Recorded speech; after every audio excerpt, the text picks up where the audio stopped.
Pues hoy será bienvenidos a lo que será la última sesión online de formación. Y lo que vamos a abordar en el día de hoy, básicamente vamos a hacer un recorrido, no tanto por las técnicas de organización, que sobre todo nos vamos a centrar en ver algún caso de Canonymity. Lo que me interesa mucho es que nos quedemos con la visión de riesgos asociados a las técnicas de organización, porque es un evento troncal dentro de lo que es la utilización de este tipo de técnicas y en el caso eh, de hablar el mismo lenguaje que tendríamos en torno con la autoridad de control, tendríamos que hablar en términos de riesgos asociados a técnicas y específicamente estos riesgos. Dentro de la taxonomía en torno a técnicas de analización y riesgos, pues bueno, también existen otras posibles aproximaciones y eso lo veremos en el que vamos a tener que manejar la al final de la sesión por ejemplo. Así que sin más dilación, como se está grabando la sesión para todos aquellos que no pueden participar online, de momento, Héctor, si tienes alguna duda o cuestión o que quieras trasladar brevemente, pues a tu disposición. Bueno, pues vamos a ir comenzando lo que os quería comentar hoy. Sobre esto voy a pasar muy rápido, porque al fin y al cabo lo tenéis en el temario y es una cuestión de profundizar. Pero ya hablamos de optimización, y hablamos que la optimización como tal no es una técnica de optimización completa, en el sentido de que no responde de una manera garantista frente a las tres tipologías de riesgos que hemos estado, que hemos comentado, ¿no? Cifrado con clave secreta, función hash, son algunas opciones. Siempre hablaría de función hash con semilla. No apliquéis una función hash porque la reversibilidad sería más factible si la función hash con semilla para dispersar un poco, ¿no? Aunque existen técnicas más robustas. Tenemos técnicas de simplificación y anonimización. Estas técnicas también, aparte de su anonimización, pues son técnicas de asignación al azar de valores, es aleatorización, randomización. Se trata de alterar valores, modificarlos. Normalmente son microalteraciones. Normalmente, por ejemplo, en el caso de adición de ruido, lo que hace es coger los valores de un atributo y, y para uno o todos los casos se van alterando el valor que tiene ese atributo. Lo vemos fácilmente y visualmente en torno a un ejemplo, por ejemplo, de una base de datos de tablas salariales, en una tabla salariales en las que queramos alterar el salario para distorsionar un poco la perspectiva que se tiene referente a la percepción de los datos que hemos desidentificado previamente. Esto es lo que nos lleva pues, a introducir ruido, modificar los valores y normalmente se hace desde una perspectiva en la que el ruido, o sea, el ruido acumulado que se incorpora, que se suma y que se resta en diferentes registros, pues mantenga lo que son las variables estadísticas principales. En el caso que os estaba poniendo, tiene un poco de trampa, porque la edición de ruido va a tener muy poco éxito, en este caso, por ejemplo, en el que hay variables que están muy relacionadas unas con otras, en el que se pueden inferir, porque, por ejemplo, en un dataset de trabajo de una empresa, si nosotros tuviésemos acceso a los registros de una empresa y nos dijese, no tenéis nombre y apellido ni ningún elemento que identifique, pero tengo la posición y tengo el salario, aunque me alteren el salario, hay una relación bastante directa entre determinadas posiciones y determinados salarios, ¿no? Entonces, no en todos los casos, pero sí en algunos de ellos, podríamos, eh, mm, pues bueno, relacionar salario con, con individuo. Sobre todo en el caso de las permutaciones, ¿no? Cuando cogemos y hacemos un swap, esa relación entre variables pues, nos deja en evidencia y queda comprometido. Lo más óptimo sería utilizar Differential Privacy. El Differential Privacy ya está disponible en numerosas bases de datos y ahí también tenemos librerías Python donde podríamos montar nuestro propio nuestro propio modelo, en el que básicamente consiste en añadir ruido a aquellas variables o aquellos atributos que consideremos que, sobre los que vamos a aplicar esta técnica, de manera que lo que conseguimos es que cada vez que se muestra los resultados de la consulta, esta viene con ruido añadido. Ya digo, en los atributos que consideremos necesarios. Cada consulta se añade un ruido diferente. Si tenemos varios atributos, además de intensidades distintas y se va manipulando. Esto lo que se consigue es que si hay información que para el que está realizando la consulta aporte información que puede ser utilizada estadísticamente, pero, pero realmente no está accediendo a los datos reales. Existe una barrera entre medias, entre la realidad de los datos presentados y la realidad que se está visualizando.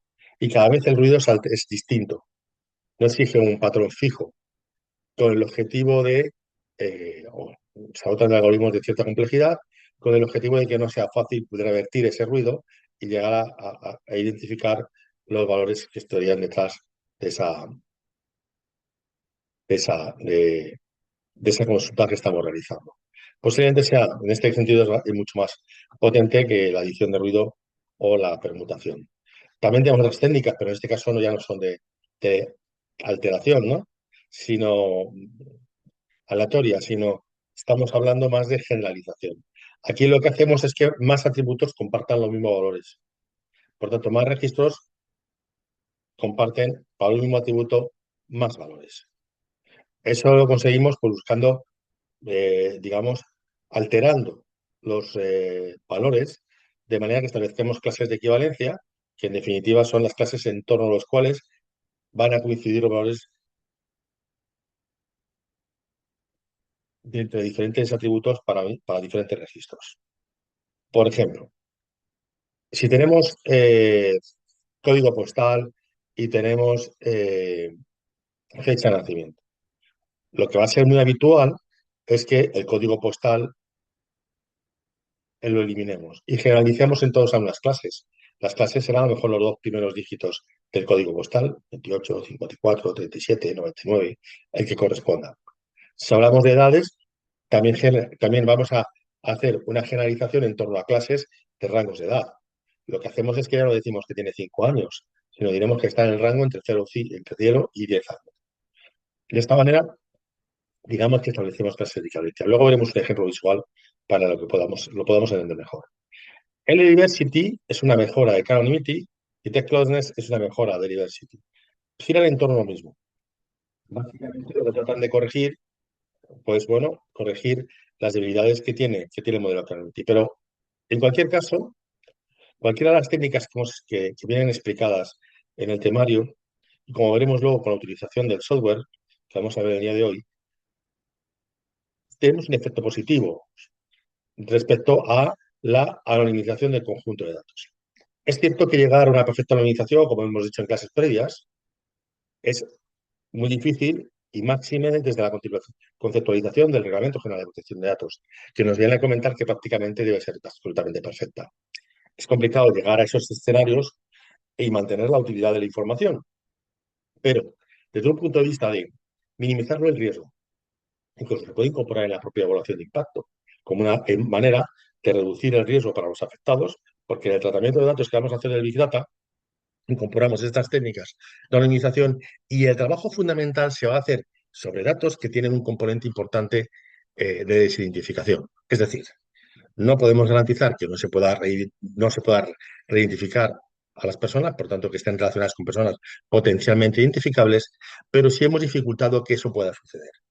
No podremos sustraer ese conjunto de datos sobre el que trabajamos nuestras analíticas del Reglamento General de Protección de Datos, pero sí podremos trabajaremos con más, digamos, más flexibilidad y más seguridad de que si se da algún tipo de circunstancia no deseada, nos encontramos ante un contexto que dificulta que un atacante pueda acceder a la información de manera generalizada sobre personas identificables. Identificadas o identificables, en este caso serían identificables porque no están identificadas dentro del dataset. ¿vale? O sea, siempre nos va a aportar, siempre nos va a aportar. Y siempre que se pueda abordar una anonimización de un conjunto de datos brutos en un proceso de transformación y carga de datos para alimentar nuestros modelos, será recomendable hacerlo. Aunque no pretendamos obtener unos conjuntos perfectamente anonimizados, sino simplemente de la perspectiva de minimizar riesgos. Será la aproximación de incorporar en nuestro proceso la privacidad desde el diseño y de esa manera también cumplir con los requisitos que teníamos planteados desde la propia regulación. Que yo puedo hacer público ese conjunto de datos porque no, no sería recomendable porque no está perfectamente anonimizado. Voy a tener repercusiones. Puedo incurrir en un ilícito desde el punto de vista del reglamento. Pero no tenemos que ver esto desde la perspectiva de todo o nada. Tenemos que ver la perspectiva desde la perspectiva del riesgo que mitigamos sobre la privacidad y los derechos y libertades de los individuos.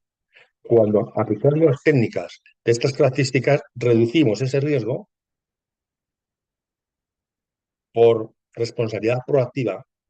Existiendo estas tecnologías, existiendo las técnicas, deberíamos aplicarlas.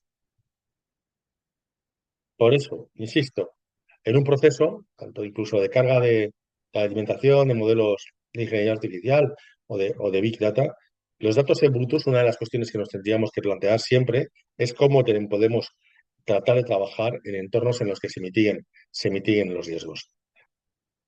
Se mitiguen los riesgos para los derechos fundamentales de privacidad. Y sobre todo porque además, si alimentamos espacios de IA, pues tenemos que ver cuáles son las implicaciones que podrían derivarse de incorporar información relacionada con personas.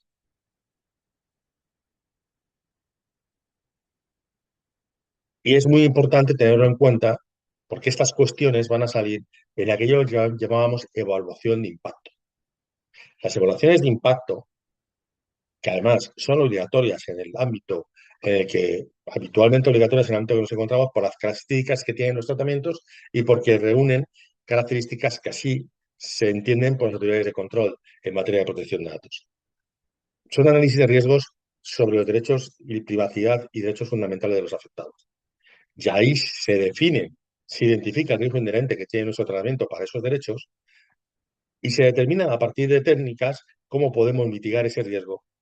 No solo técnica de administración, están cláusulas de información adecuadas, consentimientos bien recabados, derecho de información bien gestionado, etcétera, etcétera, etcétera. Pero desde el punto de vista, pero uno de los puntos de vista que tenemos que contemplar es si aplicando técnicas de desidentificación, de anonimización, etcétera, mitigamos riesgo.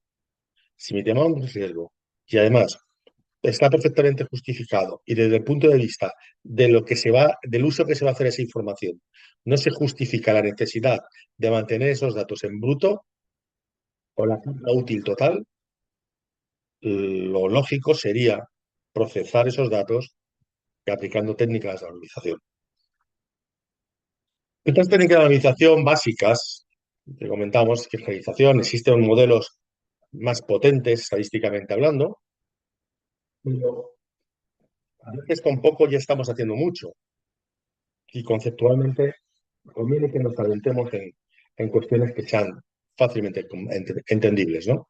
Por ejemplo, una de las técnicas sería la supresión de atributos. ¿Y qué es la supresión de atributos? La supresión de atributos, que podamos aplicarlo para todo, pues es que cuando no son necesarios. Principio de pertinencia. Los datos deben ser pertinentes y necesarios para el tratamiento, para la finalidad para la que son recabadas. Si son innecesarios, supresión. No pintan nada ahí. Supresión de registros. Resulta que, como veíamos con Wally, como el Juan, que era albino, Wally, que tenía unas características específicas, nos encontramos con registros atípicos en los extremos de la distribución normal de los valores de de valores para un atributo que esté sujeto a esa distribución normal. Es decir, hay muchos aspectos. Por ejemplo, la estatura, pues tiene unas características de distribución. Entonces, si nos encontramos con una persona de 2,40, pues tiene unos registros atípicos, es singularizable. Por tanto, los registros que quedan asociados a esta persona deberían ser eliminados. Supresión de registros atípicos. Es habitual hacerlo. es habitual. Y es que resulta que es que pierde utilidad a los datos. No, estamos hablando de datos estadísticos. Lo que tenemos que identificar es si la supresión de estos registros puede suponer la incorporación de algún sesgo y ver la manera en la que podemos garantizar la privacidad para los individuos y mitigar o eliminar ese sesgo con contramedidas adicionales. Eso sí que habría que analizarlo, porque a lo mejor vamos a excluir a determinados individuos y luego a la hora de tomar decisiones resulta que determinadas circunstancias, pues como no han sido alimentadas, se consideran que no son factibles por haber sido extraídas, sustraídos esos registros atípicos del sistema. Por lo tanto, también hay que tener en consideración. ¿Hay que aplicar supresión? Sí, pero tenemos que ver, analizar cómo se comporta luego nuestro sistema, si tiene qué tipo de sesgos relacionado con esos registros atípicos que hemos eliminado previamente. Enmascaramiento de caracteres. El enmascarar es algo muy estándar también. Esto además lleva tiempo. Es decir, la separación funcional llevaba asociado el enmascaramiento de caracteres. La misma pantalla vista por dos personas con permisos distintos le otorgaba el acceso a una información completa y otros no podían acceder a esa información. Se presentaban con asteriscos. Las cartas de los bancos que nos identifican la cuenta pero no nos dicen toda la cuenta.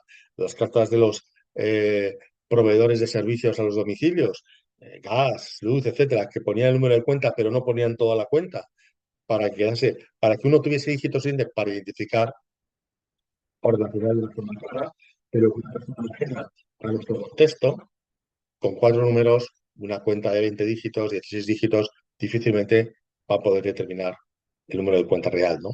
Pero bueno, eso se consigue con enmascaramiento. Bien, tenemos la subordinización, que como comentaba, pues a veces debemos poder distinguir unos registros de otros. Se utiliza mucho el hash, pero por favor no me lo hagáis sin semilla. El hash o el cifrado de todos los valores que forman parte, lo que hace es reemplazarse esos valores que forman parte de la componenda identificable del registro, porque son atributos directos, digo, identificadores directos, perdón, y se sustituyen y reemplazan por un seudónimo, que nos permite seguir identificando cada uno de los registros. Cada registro tiene un hash diferente, lo cual lo permite, y permite perfectamente utilizarlo para la identificación del registro. Incluso en muchas ocasiones la subordinación es reversible. En las dinámicas relacionadas con ensayos médicos, en los que por un lado se recoge la información, se clasifica, se recogen las muestras y luego se pasa a la investigación, existe una barrera porque las muestras van desidentificadas. Pero existe un filtro. La investigación puede detectar que exista algún tipo de enfermedad grave. El sistema, por lo menos en Europa, el sistema lo que permite es, a través de ese seudónimo, poder permitir, digamos, al intermediario, no a la persona que está haciendo la investigación, sino al intermediario de las muestras, permitir asociar esa muestra con un individuo específico. De manera que si un médico detecta que una muestra tiene una patología de cáncer, podría ponerse en contacto con el intermediario y el intermediario poder asociar esa información a un individuo concreto a través del seudónimo para informarle y para que tuviese previsión sobre la problemática de salud que presenta. Está contemplado de esa manera y las partes, aparte, digamos, que recoge las muestras y las identificaciones de las personas que están asociadas a muestras, hay un cortafuegos cuando esa muestra pasa a la otra parte de investigación que no conoce de nada a las personas, no tiene capacidad ninguna de relacionarla con personas identificadas o identificables, pero el modelo sí lo permite. Se articulan terceros de confianza. Está regulado por normativa, pero para que entendamos que la subunización tiene también unos usos adecuados, unos usos convenientes y necesarios en determinados contextos.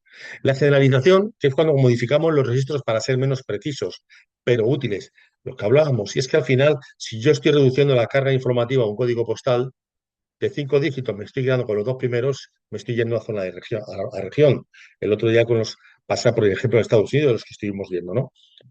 Si quitamos, estamos como si estuviésemos levantándonos el satélite y nuestro telescopio estuviese accediendo a mucha más, pudiese visualizar mucha más espacio geográfico y por consiguiente muchas más personas estuviesen bajo nuestro telescopio. Si bajamos mucho, muchas menos personas. Más fácil que encontremos menos personas con singularización, pero más si sabemos que ahí hay alguien que potencialmente podríamos conocer o que sepamos que pueda estar, como en el caso de Wally. Pero cuanto más nos alejamos, más grande, más personas comparten los mismos valores para los mismos atributos, más dificultades tenemos. En eso se basa la generalización. Y son susceptibles todos los atributos de esta alteración. No se suele utilizar mucho en él, en la variable de estudio, pero bueno, porque ahí normalmente trabajaremos, eh, digamos, solemos mantenerlas con el objetivo de utilidad, pero técnicamente y conceptualmente, depende del estudio, se puede utilizar en todos los casos. La permutación de los datos, esto que decía de Schwab, valor por valor entre registros, cambio, ¿no? De valor por valor, para un mismo atributo entre diferentes registros. Podríamos aplicarlo a todos. La limitación es la inferencia que puede haber entre diferentes valores del mismo registro. Anda, si este no puede ser el salario del director general, es que es imposible. A ver, no me digas cuál es el salario del director general, pues está entre los tres, cuatro más altos. Que si miembro del consejo, el consejero, que si el consejero delegado, que si el presidente, que si no sé qué. Bueno, o si no, simplemente hacemos una distribución y vemos cómo hay cierto componente piramidal habitual en las organizaciones, ¿no? Claro, depende de las características de las organizaciones, tampoco generalicemos. Perturbación de datos, que la perturbación de datos mediante la utilización o edición de ruido, que lo comentábamos antes, ligeras modificaciones. En principio, para identificadores de directos, pero también para datos de análisis.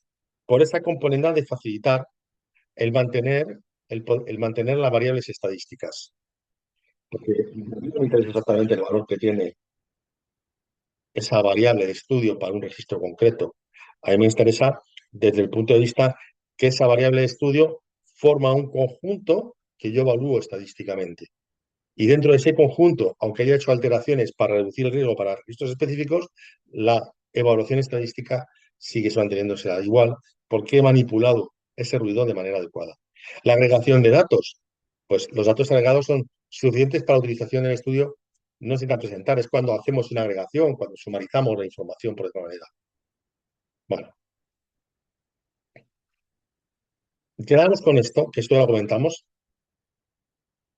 Muy rápidamente vemos el caso del canon ITI, que también lo vimos. Aquí tenemos, a esto me refiero con clase de equivalencia. Por ejemplo, una vez que hemos hecho las transformaciones para hacer esa generalización, hemos creado aquí tres clases de equivalencia distintas. Estas tres clases son en torno a las cuales se configuran los nueve registros que teníamos. Una clase de equivalencia que es la 476, 2039 de edad, la otra 479, 4049 de edad y la otra 476, 5059 de edad. Y otra cuestión importante, ¿qué K tendrá este conjunto? K-limit significa que todo para Es decir, lo que significa básicamente es que cada clase, los atributos considerados dentro del canon Unity, de momento ya os digo, cuando no se mencionan, estamos hablando de atributos que no de la variable de estudio, comparten los mismos valores con otros K-1 registros. Es decir, K es 3, K es 3, K es 3. Por tanto, el conjunto sería 3. Si cada uno de ellos el K fuese 1, el conjunto tendría una consideración de K igual a 1. ¿Por qué? Porque K define el riesgo. Y para cualificar el conjunto nos interesa saber cuál es el grado de mayor riesgo. El K igual a 1 significa que no comparte atributos, valores para un mismo atributo con otros registros. Eso quiere decir que es vinculable y potencialmente singularizable, pero vinculable con éxito,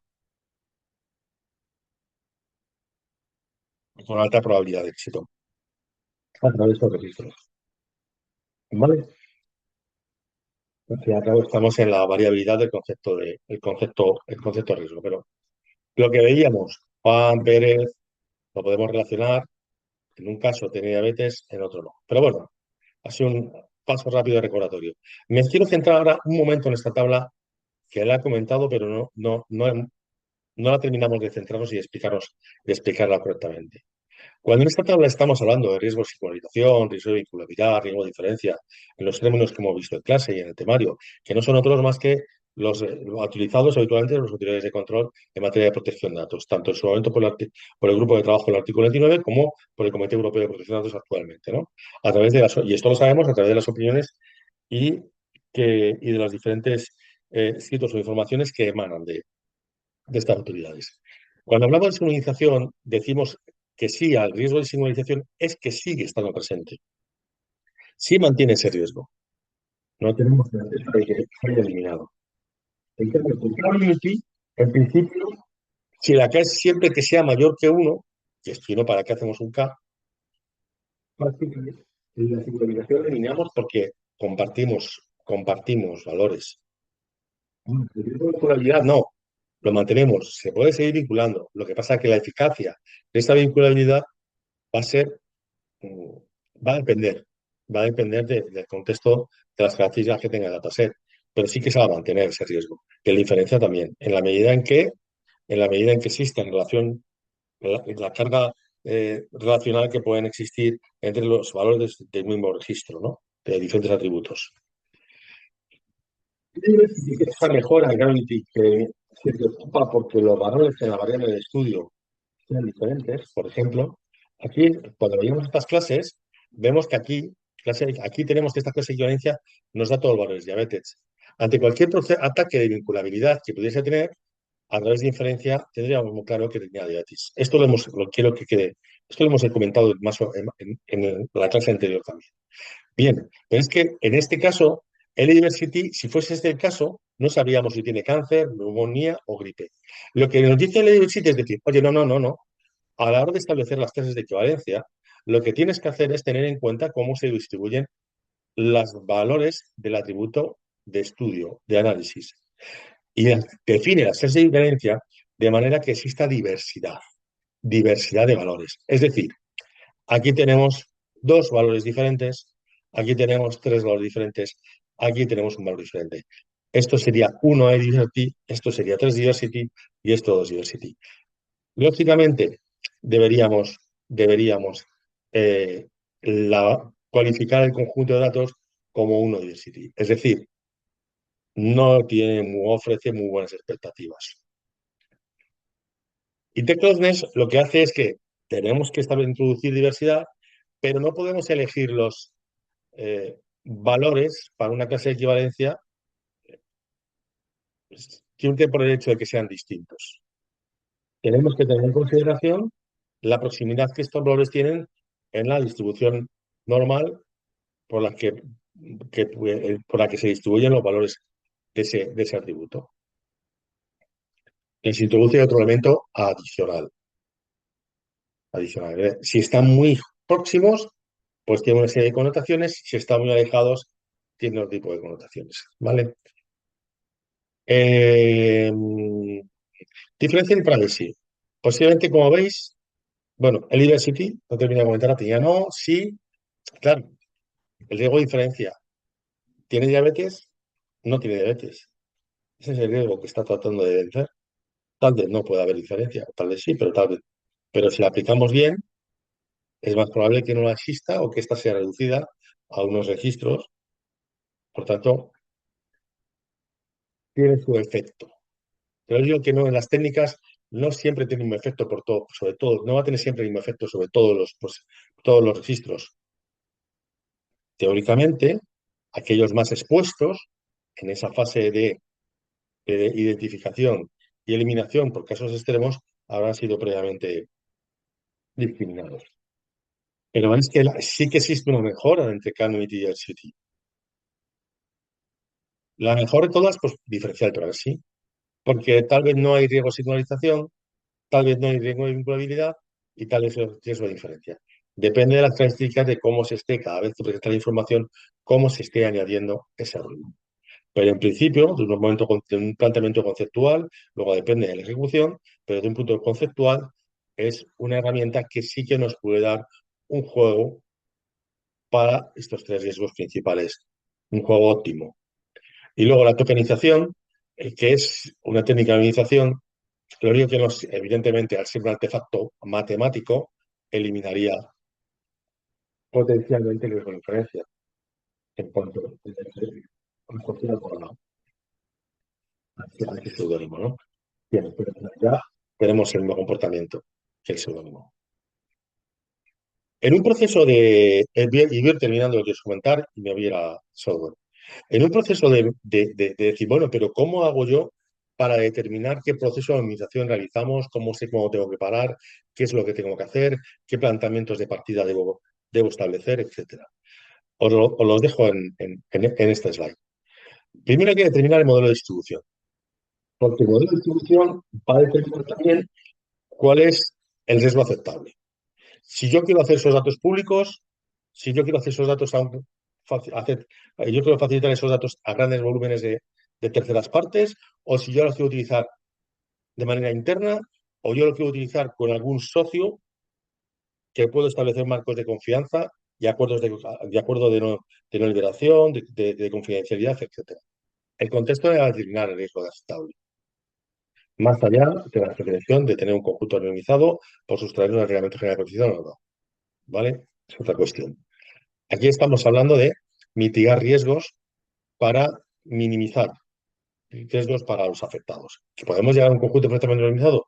Perfecto. Ya os estoy comentando a veces las dificultades que podemos encontrar. Pero en cualquier caso, debemos conocer cómo será nuestro modelo de distribución. Debemos determinar cuál es la utilidad esperada de los datos, qué necesitan para analizar para el estudio. ¿Qué se necesita para el estudio? No, verá usted, es que yo necesito saber la fecha, el día, necesito saber la fecha completa, incluso la hora de nacimiento, el lugar de nacimiento.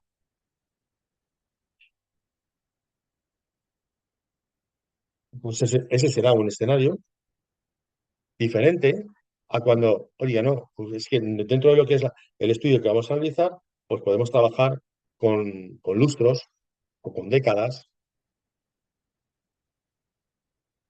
¿Cuál es la utilidad mínima esperada de los datos? ¿Cuál es la utilidad que deben aportarse esos datos para que sea factible realizar el estudio? No, es que si hago un estudio epidemiológico y no aporto la edad, ¿cómo voy a saber cuál es la distribución epidemiológica en función de los rasgos de edad de la población? Si afecta más a menores, a mayores, a jóvenes, etcétera. No lo puedo saber. Por tanto, no parece una buena idea. Necesito saber exactamente si tiene 7 años u 8 años o 6 años o 25 o 23. Necesito saber la edad, pero con el rango ya tengo una buena orientación de a qué colectivos poblacionales se está afectando de una u otra manera. Por eso hay que sentarse con las personas o el equipo que vaya a hacer el estudio. Hay que sentarse con ellos y ver cuáles son sus necesidades. Determinar el nivel de riesgo aceptable, qué riesgo vamos a aceptar, y esto está muy determinado por esto. Y también, de alguna manera, es un objetivo de riesgo. Luego tendremos que ir modulando hasta qué punto podemos conciliar la utilidad y ese riesgo aceptable. Y ya ahora os comento qué podremos hacer en ese caso, de que no podamos llegar al riesgo aceptable y tengamos un riesgo superior al deseado. Riesgo aceptable desde el punto de vista de reidentificación de los datos, que es el riesgo que estamos considerando. Debemos clasificar los atributos, identificadores directos, identificadores indirectos, no identificadores. ¿Para qué? Pues para luego ver qué técnicas de organización vamos a ir aplicando sobre ellos. Eliminamos los atributos no necesarios, lo que comentábamos, lo que no es necesario, lo que no se precisa se elimina. Eso sí es aplicar la privacidad del diseño juntamente con las acciones de anonimización de conjunto de datos, aunque no sea para obtener un conjunto completamente anonimizados, pero sí para alimentar esos modelos, es aplicar privacidad desde el diseño. Aplicamos procesos de anonimización. Este proceso de anonimización lo que nos lleva es a un conjunto, a una situación que tenemos que valorar el riesgo y validar la utilidad que tienen los datos. Si la utilidad todavía es correcta y el riesgo aún es alto, le damos otra vuelta. Vamos a tratar de reducir ese riesgo y vamos a ver qué utilidad. Así hasta que nos encontremos con que, oye, si seguimos apretando, nos quedamos sin utilidad. Por tanto, no podemos seguir aplicando técnicas. Pero el riesgo es que no hemos llegado al riesgo aceptable. porque según el modelo de distribución, resulta que no queremos tener ningún tipo de riesgo porque lo vamos a distribuir a todo el mundo mundial. Pues aquí vendrá a lo mejor, habrá que determinar controles adicionales.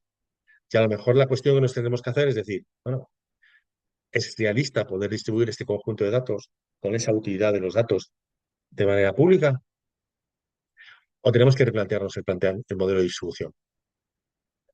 Y con un modelo de distribución más acotado, ¿podemos establecer controles adicionales? ¿Podemos exigir previsiones de seguridad y de confidencialidad a aquellos que nosotros conozcamos van a hacer uso que le vamos a facilitar esta información? ¿Podemos llevar un registro? ¿Podemos limitar? Bueno, pues existen diferentes maneras de aproximarnos a esto. Algunas, bueno, ya abrimos diferentes escenarios, únicamente trabajar con un grupo muy limitado de empresas que se firmen contratos, el registro de usuarios que acepten, que acepten las condiciones de uso, etcétera, etcétera, etcétera. Pero una cuestión importante, cuanto menos restrictivos seamos y más sea el riesgo, menos justificación tendremos en cuanto a la decisión que hemos tomado de facilitar esta información era potencialmente reidentificable. Tanto eso lo tenemos que ponderar adecuadamente para evitarnos problemas. Pero en cualquier caso os digo, en un modelo de Big Data en el que vamos a trabajar con datos provenientes de datos de carácter personal, de personas identificadas o identificables, una de las técnicas una de las herramientas que tendremos para mitigar riesgo son las técnicas de anonimización.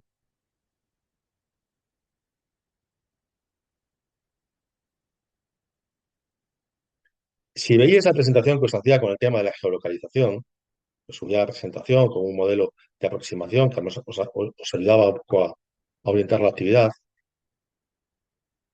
Ahí se hacían diferentes transformaciones de datos. Se eliminaban los samples de recolección de la geolocalización, se ampliaba el tiempo para descartar información y ser menos intrusivos. Había una eliminación de información, por ejemplo. Se podrían aplicar otras, pero no se mantenían información, eh, digamos, ni del inicio ni del final del recorrido. Es decir, hay que pensar, pero pensar y aplicar medidas implica mitigar riesgo. Y ya os digo, no solamente es una perspectiva de querer tratar datos de carácter personal y sustraernos, porque existe la promesa de que si no son datos de carácter personal y son anónimos, no tenemos que aplicar el reglamento, sino también desde la obligación de aplicar los principios de la protección de datos y las obligaciones establecidas, que entre ellas la privacidad desde el diseño, ¿no? La privacidad del diseño es que se orienta a diseñar una solución que trata datos en el que los riesgos para la privacidad están controlados y minimizados.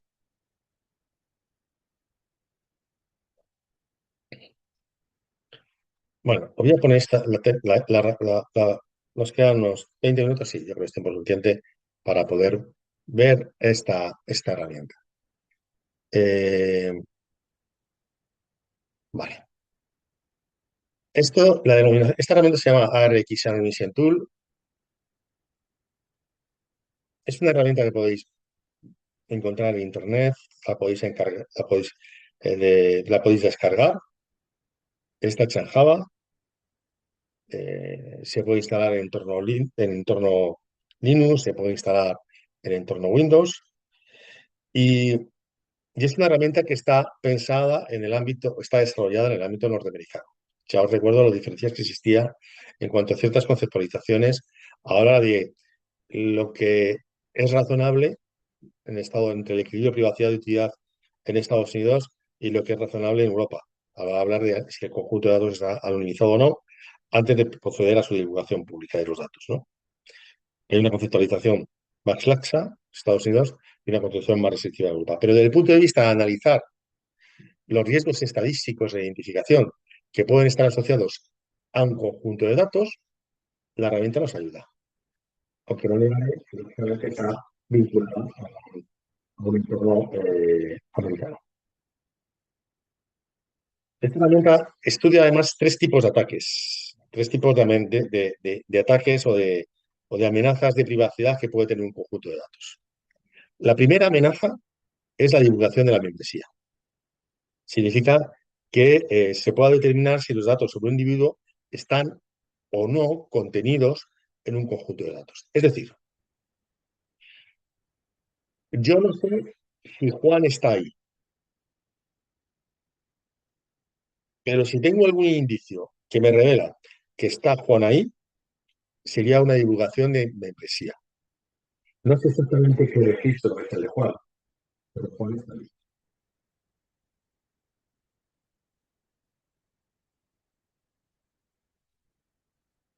Se puede inferir a través de metainformación y otras cuestiones, pero puede dar lugar a esa interpretación. No me importa que forme parte de la asociación, pero sé que es del club. No sé quién es, en el sentido de no sé cuál es su registro, pero sé que es del club.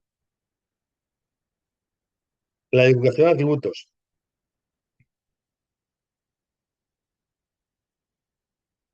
que se pueda divulgar información, informaciones relacionadas con personas y potencialmente identificables, pero en principio no se ha identificado a la persona. Simplemente se están relevando a lo mejor registros correspondientes a un potencialmente mismo individuo. Hay una divulgación de información, pero no está vinculada específicamente a una persona concreta. Sí pueden estar o no vinculados a un individuo, pero no conocido, no identificable. Inicialmente o identificado al menos. Y luego, digamos, el tercer paso es la divulgación de identidad. Es cuando ahí sí hay un individuo que se puede vincular a una entrada de datos. Esas serían tres amenazas que contempla en los ejercicios estadísticos que hace la herramienta y además contempla tres modelos de ataques diferentes. El modelo fiscal, que pone el atacante apunta a un individuo específico, es un fiscal, está buscando al delincuente. El modelo periodista, que en principio haciendo una investigación más prospectiva, sí está buscando a un individuo, pero no tiene mucha información.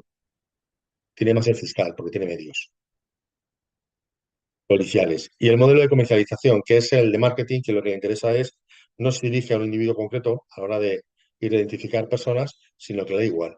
Con que pueda utilizar, si le resulten útiles esa información para algo, le vale. Entonces, son tres modelos diferentes de exigencia a nivel del ataque que se realiza. Pero entrando en la aplicación, aquí hemos cargado un conjunto de datos. Utilizo el proyecto que es descargable también, con el que podéis jugar, en el que tenemos identificado el sexo, la edad, y entiendo que estáis viendo la pantalla, ¿verdad? Sí, ¿no? Porque no dejé de compartirla.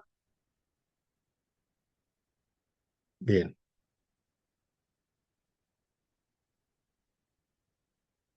Entonces, tenemos el sexo, la edad, la raza, el estado marital, la educación, el país de nacimiento, la clase de trabajo, la ocupación y el salario, que está también la clase de salario, salario muy alto, salario menos alto, de 50 para arriba, de 50.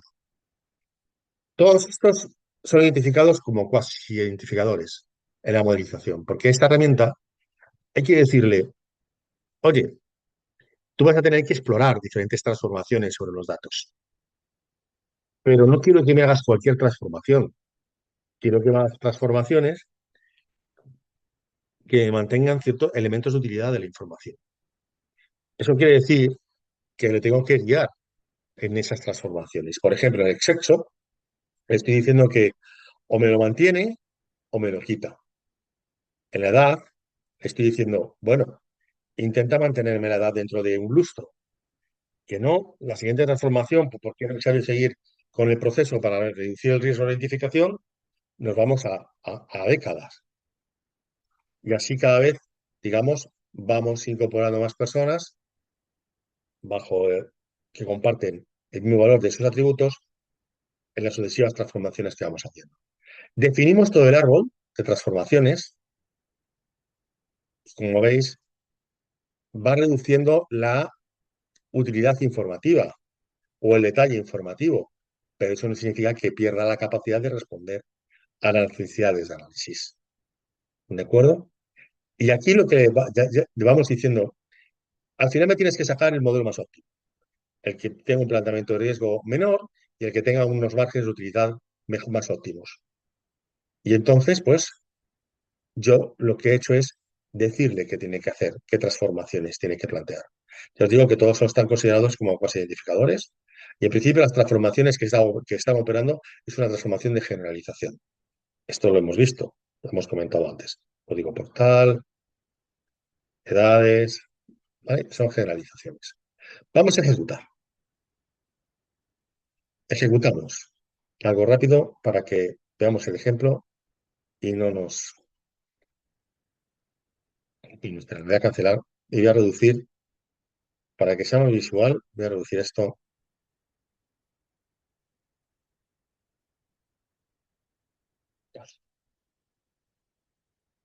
Dos. Lo había alterado y no le he vuelto a ver. Vale, ejecutamos. Esto está basado en modelos estadísticos sobre modelos poblacionales. A nivel de modelos poblacionales, tenemos por aquí, tenemos digamos, tenemos incorporados el americano, el británico, el francés, el alemán, el chino, el brasileño. A nivel de América tenemos Sudamérica y Norteamérica. Y a nivel de Europa, pues tenemos francés, tal, pues no Europa. España, por ejemplo, no está todo identificado, etcétera. ¿Qué quiere decir esto? Que para el contexto nacional español, pues no sería útil, no estaría ahí, digamos, el modelo poblacional. Pero dirás, bueno, pero ¿tener una base de datos de la población? No. Lo que tiene analizada es digamos, ciertas variables a nivel poblacional. Daros cuenta que esto está muy orientado también al tema del IPA, ¿no?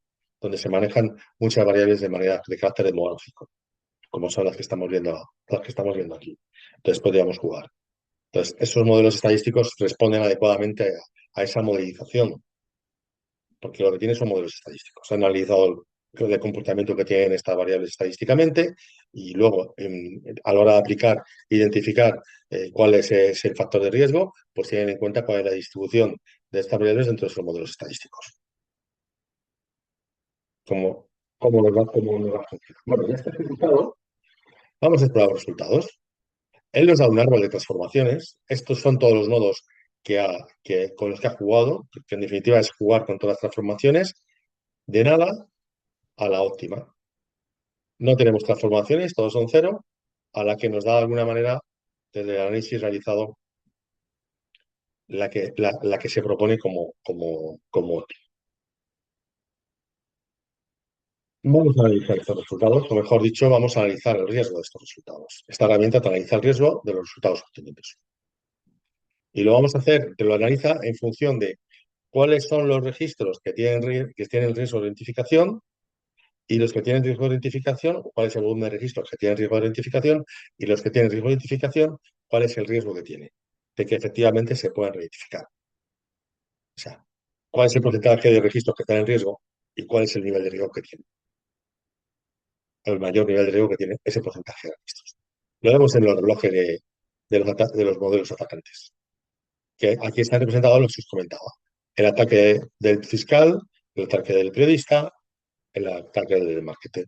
Ves que esta de la izquierda es la conceptualización de base inicial. Registros en riesgo, más del 90%. De estos, el riesgo máximo está en el 100%. Por tanto, la tasa de éxito va a ser muy elevada.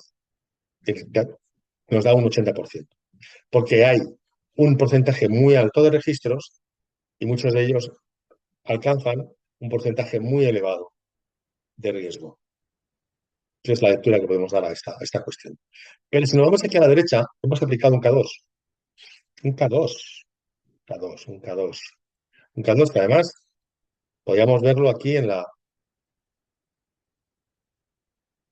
Es decir, en el análisis de utilidad podíamos ver cómo se han ido configurando las diferentes bandas de las clases de equivalencia y los registros cómo nos van dando. Veis aquí hay una clase de equivalencia que tiene más registros, otras que tiene dos, etcétera. El problema normalmente son aquellos atributos poblacionales que son compartidos con menos individuos con su combinación y nos llevan a y es más difícil establecer clases de equivalencia mucho más grandes. Bueno, en este caso además estamos dirigiendo dos, pero vamos que algunas sí que entran en dos y otras por naturaleza ya, con el grado de transformación que se ha incorporado, incorporan muchos más registros. Claro, estas son más robustas que estas frente a un ataque de estas características. O dicho que esos registros que comparten con menos, esos registros que comparten valores con clases de violencia, comparten menos eh, clases de violencia compartidas por menos registros, pues tienen más riesgo. Pero en cualquier caso, vemos aquí ya un 12% de registros en riesgo, más del 90%. El mayor es un 50%. El mayor, si tenemos K2, es que son dos, pues 50%. El mayor es el 50%. Aquí en el 100. Y la posibilidad de éxito estamos en torno a 10%.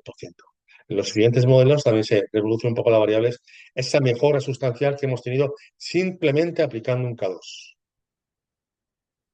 Bueno, vayamos a ser un poquito más exigentes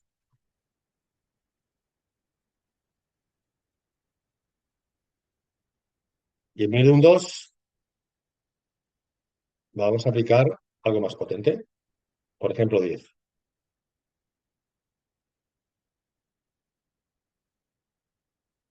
10 en realidad en un conjunto de datos habría que ver qué variables son las que estamos estudiando, etcétera, pero ni siquiera a lo mejor va a representar un volumen significativo de transformación. Pero bueno, lo ejecutamos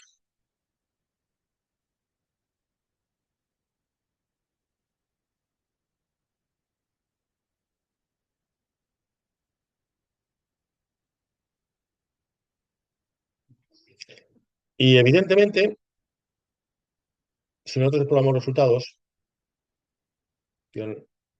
analizando su utilidad y vamos bajando, ves que nos ha configurado las nuevas clases, ha hecho un árbol de distribución mucho más exigente y si bajamos, veremos que es que ha habido registros que no nos ha podido casar, ha tenido que eliminarlos. No había manera de construir con esa combinación de atributos y valores, atendiendo a las transformaciones que se le han planteado, no había posibilidades de conseguir un 5. Y a él se le ha dicho que consiga un 5, un K5.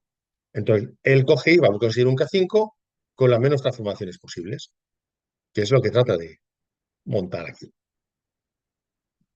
siguiendo el esquema de transformaciones que hemos definido. Pero analicemos su riesgo.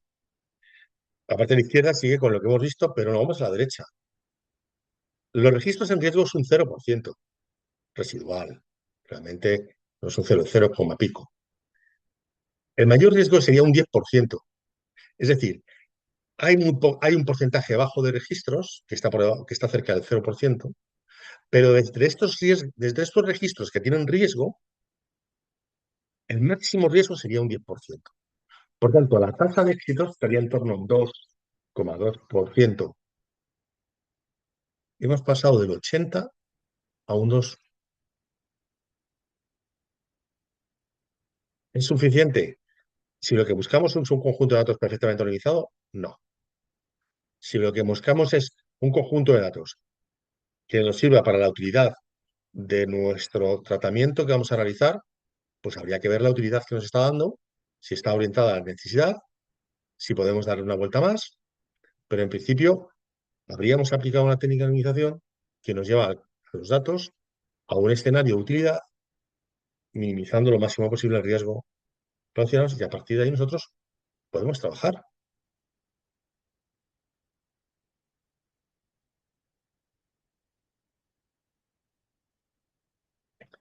Si aplicásemos una configuración más exigente,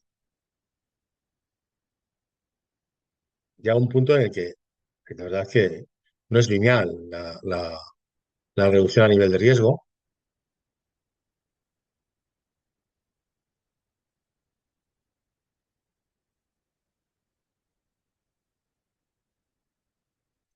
ni tampoco el esfuerzo de cálculo que tiene que hacer es el mismo,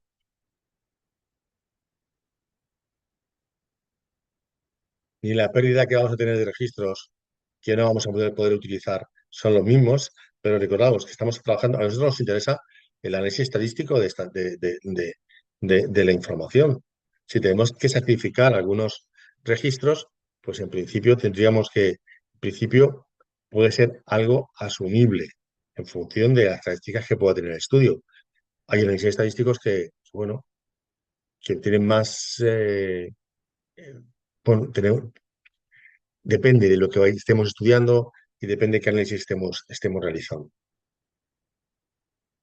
Podemos generalizar, pero a la hora de decir, bueno, es que en todos los casos podemos tirar podemos montar una K y que la K sea mucho más amplia.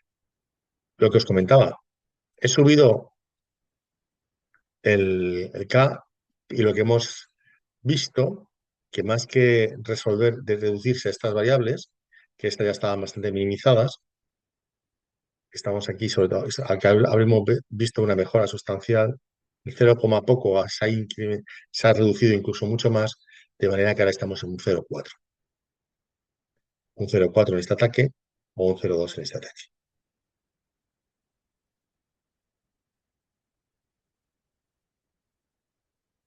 En el análisis de utilidad tendríamos que, pues bueno, ver cuáles son los resultados, ves cuál es la información que nos mantiene en cuanto a las diferentes características sociodemográficas que conserva dentro del conjunto de datos, aunque ya podíamos prever, por el conjunto de transformaciones que hemos solicitado, porque en definitiva el árbol que nos está aplicando es este, con esas transformaciones.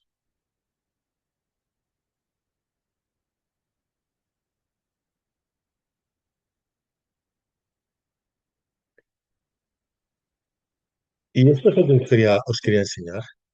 Es decir, ¿hay herramientas de este tipo, por ejemplo, en el espacio europeo? Sí. Hay librerías que nos facilitan la obtención de conjuntos K-Unity también. La parte más difícil, compleja, pues es estimar el estimar el riesgo. Y aquí ya os digo que se hace un, un riesgo estadístico, ¿no? Es la parte más complicada a la hora de poder determinar, bueno, ¿y qué es lo que hacemos? En cualquier caso, independientemente de que no pudiéramos hacer una estimación de riesgo exhaustiva, no pudiéramos llegar a un riesgo prácticamente inexistente porque los datos no pueden ser, podemos llegar a la minimización. Os insisto, nosotros trabajamos con datos con origen en personas identificadas e identificables. No necesitamos ese nivel de información, ese detalle para las analíticas que vamos a realizar posteriormente. Lo que tenemos que aplicar es la privacidad desde el diseño. Lo que tenemos que hacer es restar carga de reidentificación de esos registros de una manera razonable, aunque estemos pudiendo utilizar. Pero no nos tiene por qué dar miedo la utilidad, perder utilidad. Que nos tiene, porque mantendremos la utilidad que sea necesaria para la finalidad estadística o de análisis que vayamos a realizar. Lo que vamos a hacer es reducir riesgo desde el punto de vista, porque no, y es simplemente con eliminar ya la carga, los datos identificativos, ya estamos haciendo algo. Un seudónimo, ya estamos haciendo algo, no es lo mismo, es poco, pero menos es nada. Entonces os invito a que tengáis en consideración en que en estos procesos, sobre todo en tratamientos que están relacionados con inteligencia artificial o con Big Data, que traten datos de carácter personal, una de las cuestiones que nos tenemos que plantear en las evaluaciones de impacto es tratar los datos en bruto que vengan de personas identificadas e identificables con técnica de organización con el objetivo de reducir los riesgos que para los ciudadanos supone el tratamiento de datos brutos, de esos datos brutos. De esa manera, pues también desde el punto de vista de la autoridad de control, pues nos habremos expuesto menos, no solamente en punto de vista de datos, nos habremos expuesto menos desde un punto de vista que tengamos cualquier tipo de problema o de brecha o de, o de circunstancia que, bueno, suponga un acceso inadecuado a esa información y que se encuentren con dificultades porque no es lo mismo escenario tener todos los datos, si no necesitamos todos los datos con la carga informativa de la persona, no lo mantengamos, no es necesario, lo estrictamente necesario, lo estrictamente necesario. No estoy diciendo que eliminemos los datos brutos, mantengámoslos debidamente securizados y en el entorno adecuado y sometido a la regulación de protección de datos de forma adecuada, pero a la hora de realizar este tipo de realizar las analíticas, trabajamos sobre información más inocua.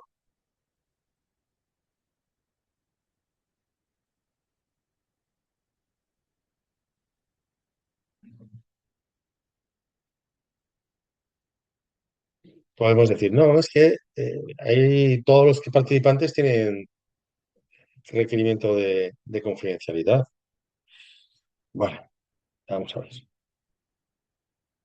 También podemos pensar que todo el mundo es ético. No esperemos, anticipémonos a las circunstancias y garanticemos, digamos, una aproximación óptima.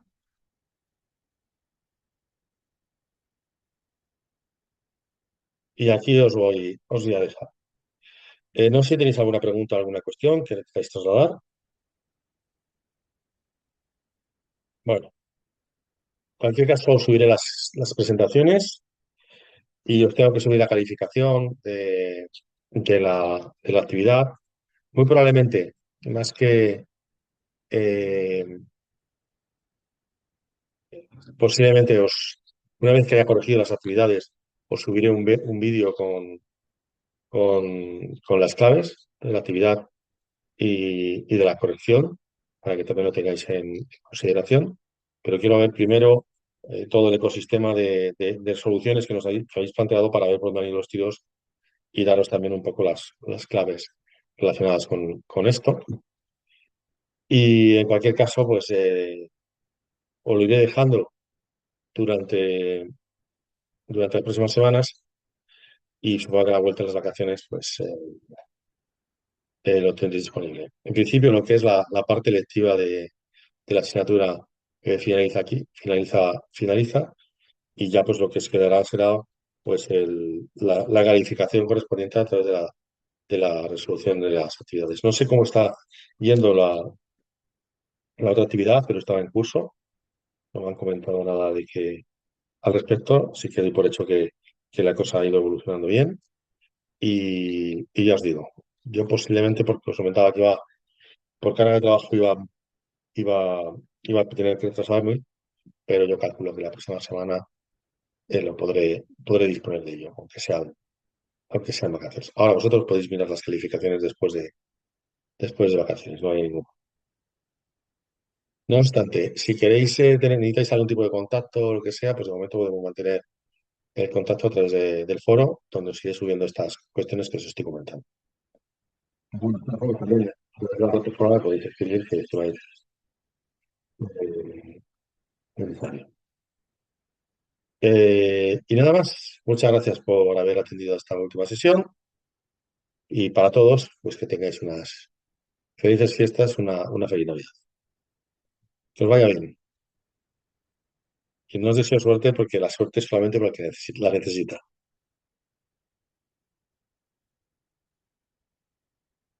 Hasta pronto.